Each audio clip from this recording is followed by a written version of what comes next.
Bonjour, c'est Christina. C'est samedi matin et il est 9 heures. Me voilà en direct aujourd'hui. J'espère que tu vas bien, j'espère que cet été se déroule en douceur pour toi. J'espère que tu prends du temps pour te poser, pour te reposer, pour te retrouver et pour trouver des choses qui te nourrissent dans tous les sens du terme. Nous sommes aujourd'hui déjà au 35e chapitre du Tao Te Ching. C'est même pas encore la moitié, mais bon, quand même, on avance chemin faisant. Et comme je l'ai annoncé hier, ce chapitre va te donner le secret pour ne plus jamais souffrir d'ennui. C'est vrai, je confirme. Je confirme et ma pratique quotidienne me montre que oui, euh, l'ennui me guette souvent et Tao me propose toujours les choses les plus inattendues, les choses auxquelles je n'aurais pas pensé.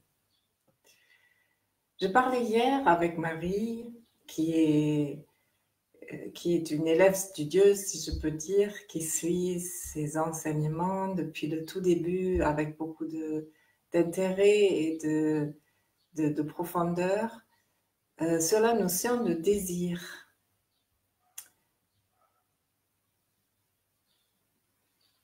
Et nous allons voir dans ce chapitre comment cette notion peut être éclairée par ces lignes, comment nous pouvons effectivement faire la différence entre le désir que nous aimons ressentir, parce que nous sommes des êtres désirants, nous autres les humains, et comment à la fois ce désir nous éloigne de nous-mêmes.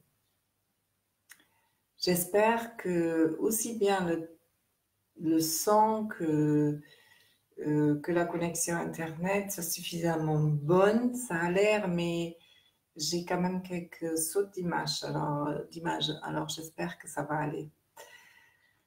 Voilà, donc bienvenue au chapitre 35 et comme d'habitude, tout d'abord la lecture des lignes de ce texte pour ensuite observer ce que cela nous offre comme richesse pour notre quotidien, pour ta santé.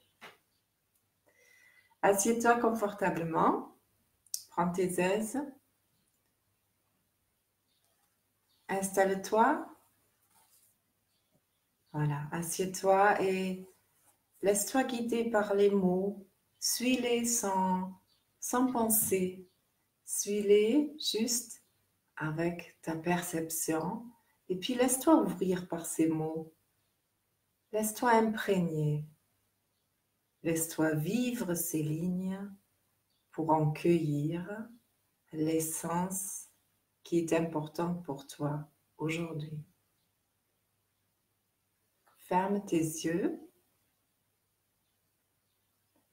prends une grande inspiration profonde et expire longuement.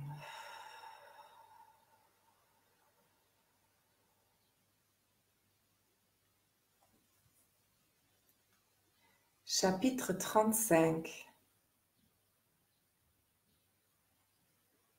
Celui qui détient la grande image peut parcourir le monde. Il le fait sans danger. Partout il trouve paix, équilibre et tranquillité. La musique et la bonne chair attirent les passants, mais tout ce qui émane du Tao est monotone et sans saveur. On regarde le Tao, cela ne suffit pas pour le voir. On l'écoute, cela ne suffit pas pour l'entendre. On le goûte, Cela ne suffit pas pour en trouver la saveur.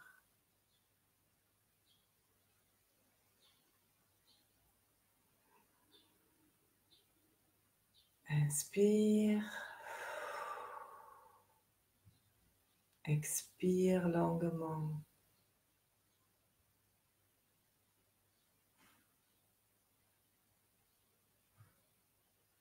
Prends un instant pour noter ce qui se passe pour toi à travers ce texte. Prends note dans un cahier, dans ton cœur, dans ton esprit.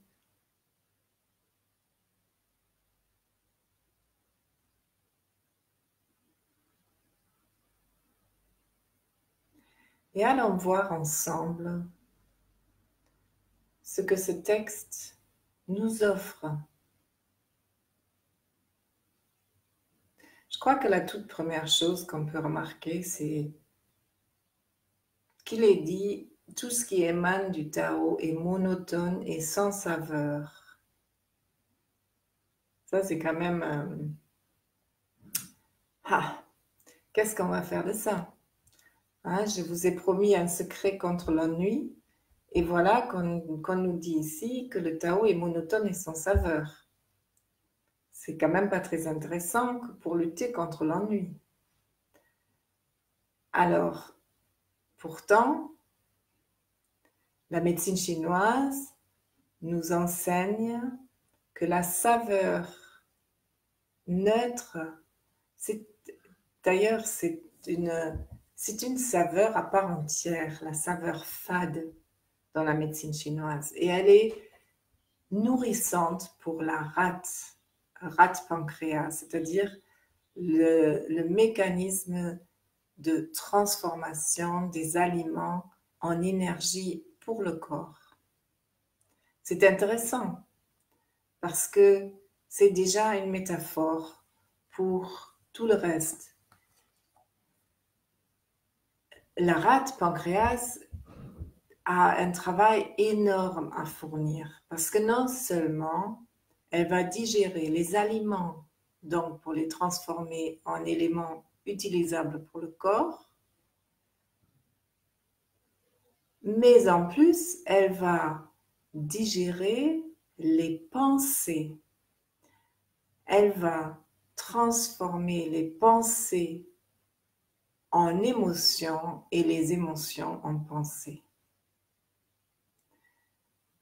Donc, il va sans dire que c'est un organe, un système qui a énormément de travail. Parce que non seulement nous mangeons beaucoup de choses très variées, nous avons le plaisir de la bouche, c'est-à-dire de tout ce qui concerne la cuisine, et c'est un moyen d'ailleurs de nous distraire ou alors de compenser certainement que nous avons. La nourriture a un rôle social également, donc une place absolument prépondérante dans notre vie. Et en plus, nous sommes des êtres qui réfléchissent sans cesse. Oui, nous sommes tellement bien nourris sur le plan physique que nous avons tout loisir à nous nourrir sur le plan intellectuel et parfois spirituel. Mais c'est le plan intellectuel qui est concerné ici. Et si les étudiants, par exemple, qui doivent travailler énormément intellectuellement, qu'est-ce qu'ils font souvent? Ils mangent, ils grignotent beaucoup. Et d'ailleurs, on voit les étudiants qui ont beaucoup de stress, on les voit souffrir parfois de prendre beaucoup de poids. Enfin, j'ai vu ça en tout cas dans mon cabinet, où ça posait pas mal de problèmes. Et pourquoi? Parce que on va être attiré par des saveurs sucrées. Parce que le sucre produit de la détente, mais de la détente éphémère. Le sucre, c'est comme quand on met du sucre sur les fraises, ça dilate et donc ça ramollit. Mais justement, Ça dilate, au début c'est bien, et puis après ça ramollit les tissus. Donc, la médecine chinoise enseigne que la saveur fade va nourrir sans ramollir. Elle va nourrir la rate, elle va lui donner de la force, elle va la soutenir, elle va lui procurer ce dont elle a besoin et elle ne va pas abîmer les tissus et elle ne va pas ramollir l'énergie de la rate qui, elle, pourrait souffrir d'un apport trop important de nourriture. Il y a beaucoup de choses à dire à ce sujet-là. Ce que je voulais vous donner ici, c'est un petit aperçu de comment la médecine chinoise s'intéresse à cette idée du fade. Et on le retrouve ici. La fadeur est nécessaire pour pouvoir apprécier la multitude des choses.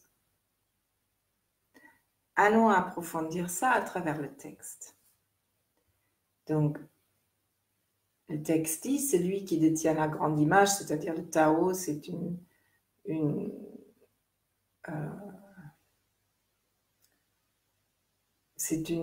métaphore pour le Tao, c'est-à-dire c'est l'accès au Tao.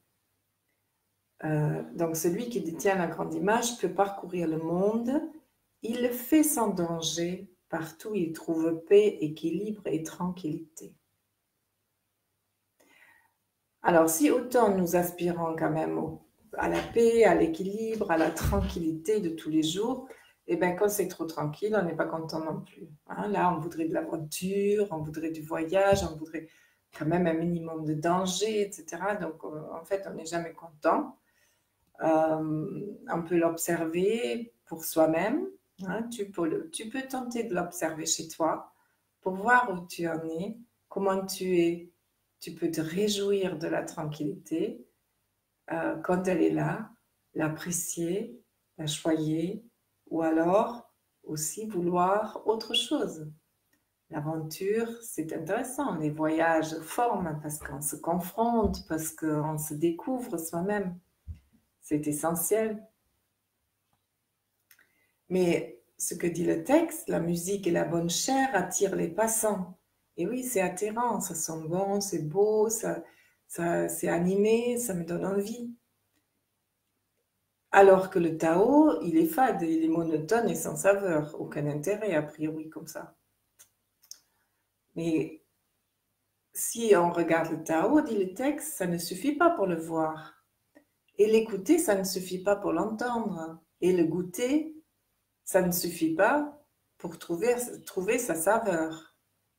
Donc, c'est pas très sexy, comme on dirait le Tao. Le Tao, il est là, toujours pareil, il fait son truc, il ne s'intéresse pas à toi, il vit sa vie. Toi, par contre, si tu as besoin de quelque chose, oui, tu peux t'ouvrir au Tao et le Tao sera là. Mais tu ne pourras pas le voir comme ça. Tu ne pourras pas l'entendre comme ça. Tu ne pourras pas le goûter comme ça. Il va se révéler à toi parce que tu le laisseras exister. Tu le laisseras t'envelopper. Tu le laisseras te parcourir. Tu le laisseras te traverser. Et c'est là que tu vas pouvoir appréhender, même pas percevoir, constater plutôt l'existence du Tao. Le Tao, il est là, partout, mais il ne t'attire pas. Il ne demande pas d'attachement. Le Tao n'a pas besoin de toi. Mais toi, tu peux avoir besoin du Tao. Tu peux avoir besoin de son immense vivacité. Son immense vivacité qui n'en est pas. Puisque le Tao, il est comme ça. Il ne fait pas d'effort pour être vivant ou pour avoir de la force. C'est sa nature, si je peux dire. Si on pourrait dire que le Tao a une nature. Le Tao est là et le Tao œuvre pour toi à tout instant si tu veux bien trouver l'accès.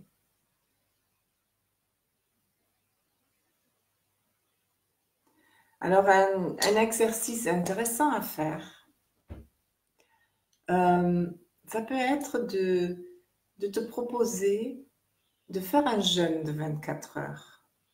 Pas plus, sans accompagnement. Mais un jeûne de 24 heures, c'est possible. Ça fait beaucoup de bien à l'organisme, ça fait beaucoup de bien à l'esprit. Et surtout, ce qui va se passer lorsque tu jeûnes pendant quelques heures, 24 heures, c'est déjà pas mal d'heures quand même, c'est que tu vas sentir la faim à un moment donné. On n'est pas très habitué à sentir la faim parce que très souvent, nous mangeons un peu à notre guise, nous prévoyons, nous avons des encas, on peut avoir de la nourriture partout. Donc, voilà, la faim n'est pas vraiment quotidienne en fait pour nous. Et tant mieux, heureusement, heureusement.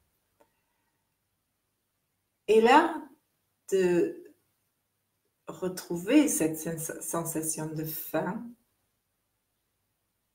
va te permettre de t'intéresser à quelque chose qui se passe au-delà de ton physique, de tes besoins physiques.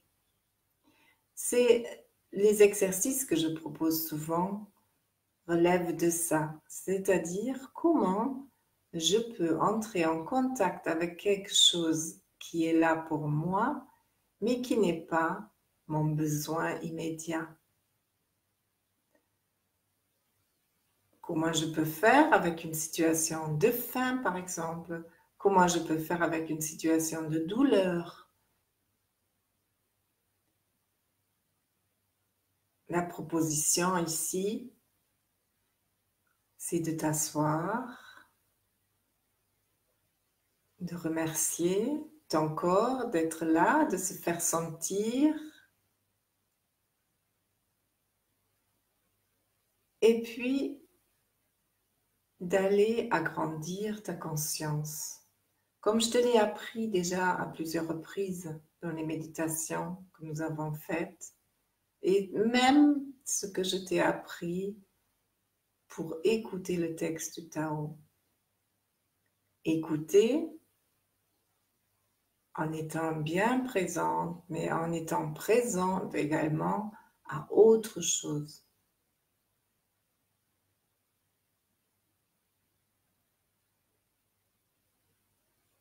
Parce que tu peux tout à fait avoir faim, sentir cette sensation de faim et en même temps sentir, par exemple, qu'il fait chaud dehors ou que les oiseaux chantent dehors ou que tu es assis sur une chaise en train d'écouter une musique. Tu as le choix. Nous vivons encore dans un monde où nous avons le choix, dans une situation où nous avons beaucoup de choix possibles. Tu as le choix de te concentrer sur la faim, sur ta souffrance, ou alors de chercher les espaces qui te permettent de te connecter à autre chose que ce sentiment-là. Et tout d'un coup, va t'apparaître cette richesse de cette chose que tu ne perçois même pas, de cette chose qui t'attire nullement, de cette chose qui est là sans faire du bruit, sans même être perceptible, mais qui est là à ta disposition et à laquelle tu peux te connecter et qui va t'aider. Voilà. Voilà la richesse du Tao sans fin, du Tao sans forme, du Tao qui est là pour toi et ta santé. Ça m'intéresserait beaucoup de savoir comment tu t'y prends. Je t'invite à écrire un message pour que je puisse savoir comment tu fais avec ce que je viens de dire. Parce que c'est pas tout à fait facile quand on n'en a pas l'habitude. Une fois qu'on a pris l'habitude, ça devient de plus en plus facile. C'est un apprentissage de se connecter au Tao. Mais quand on n'a pas l'habitude, ça paraît très difficile. Donc ça m'intéresserait de savoir comment tu fais et là où c'est difficile pour toi. Parce que quand je sais ça, je peux t'aider. Voilà, donc je t'invite aussi, bien sûr, à faire usage du lien que je te donne ici à chaque fois pour bénéficier d'un entretien gratuit avec moi, dans le cas où, bien sûr, tu voudrais travailler avec moi. Parce qu'à ce moment-là, ce sera important de déterminer ensemble en quoi je peux être utile pour toi, pour ton cheminement, pour ta santé, pour ton bien-être. Je te dis à la semaine prochaine et je me réjouis d'avance. À très vite. Bon week-end.